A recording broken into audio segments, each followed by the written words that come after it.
Expiry, তাও একমাত্র কথা বলবার দুঃসাহস আমার আছে।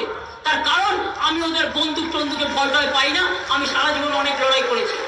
এত বড় সাহস, এত বড় স্পর্ধা, এই স্পর্ধা দেখলে কষ্ট লাগে, লজ্জা লাগে।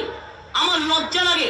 আমাদের দেশে একটা প্রধানমন্ত্রীর নাম নরেন্দ্র মোদী, ভাগ্যিস চলে গেছে, এখন তো এক্সপায়ারি, তাও তেল কমছে না, তাও রোজ প্লেনে করে ঘুরে বেড়াচ্ছে, 3টে করে হেলিকপ্টার নিয়ে ঘুরে বেড়াচ্ছে, প্লেনে করে ঘুরে বেড়াচ্ছে।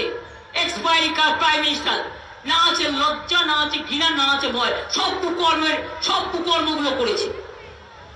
সিবিআই থেকে আরবিআই সব দখল করে নিয়েছে, আইটি থেকে ইডি সব দখল করে নিয়েছে, নালন্দা বিশ্ববিদ্যালয় থেকে কন্যাকুমারিকা সব দখল করে নিয়েছে। কালকে একটা কাগজ ভুল লিখেছেন, আমি বলবো তাদের, বিজেপির দালালি করুন, আমার কোনো আপত্তি নেই, বাট প্লিজ আমার নামে ডিস্টর্টেড নিউজ করবেন না।